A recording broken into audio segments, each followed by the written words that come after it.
I mentioned a couple of days ago that music is often a wonderful source of interpreting revelation, and I played a portion of Handel's Messiah, the final piece of the oratorio, "Worthy is the Lamb."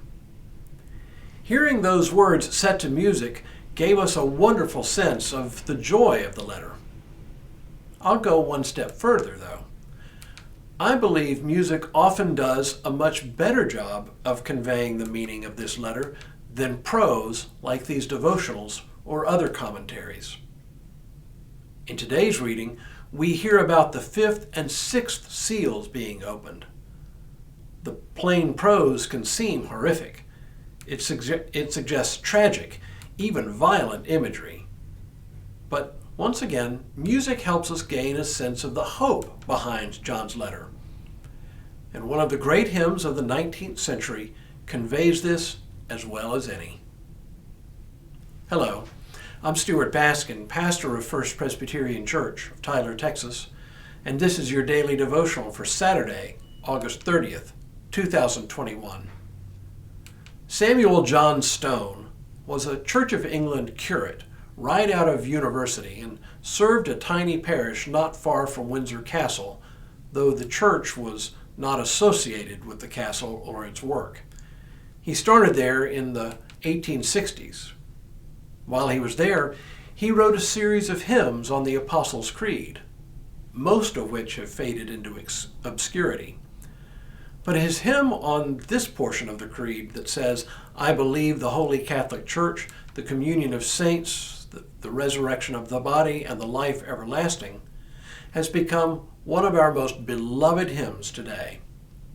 It contains quite a number of scriptural allusions, though not all from Revelation. But the very center of the hymn quotes from today's passage. Before we listen to this great hymn, let's listen first to John's description of Christ opening the fifth and sixth seals from the scroll that is in God's hands. "When he opened the fifth seal, I saw under the altar the souls of those who had been slaughtered for the word of God and for the testimony they had given.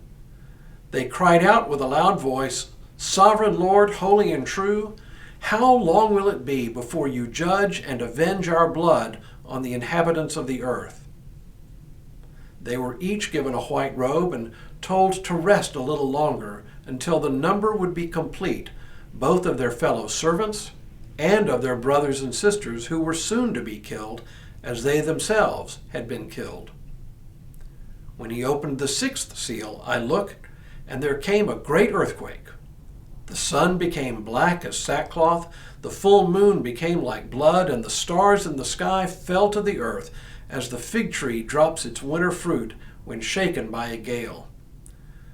The sky vanished like a scroll rolling itself up, and every mountain and island was removed from its place. Then the kings of the earth and the magnates and the generals and the rich and the powerful and everyone, slave and free, hid in the caves and among the rocks of the mountains, calling to the mountains and the rocks, 'Fall on us and hide us from the face of the one seated on the throne and from the wrath of the Lamb. For the great day of their wrath has come, and who is able to stand?'" Sounds frightening, doesn't it? But remember, this is all about reassuring the faithful that their lives are kept safe by God, if not in this life, then in the life to come. And that's exactly what John sees, the souls of the faithful who have died for the faith. But it is what he hears from them that forms part of Stone's great hymn. You know the hymn as "The Church's One Foundation." Pay special attention to the third stanza, where the saints cry out to God asking, "How long will God allow this suffering to go on?" It's a cry that not only the martyrs cry, it is also the cry of the faithful of every time and place. Indeed, their cry becomes our cry as we sing this hymn together in worship. When we return on Monday, we'll read a portion of an interlude between the opening of the sixth and seventh seals. But for now, may God continue to bless you and keep you in all that you do this day and in all the days ahead. And now, Here's the hymn as we sang it in worship on World Communion Sunday in 2017.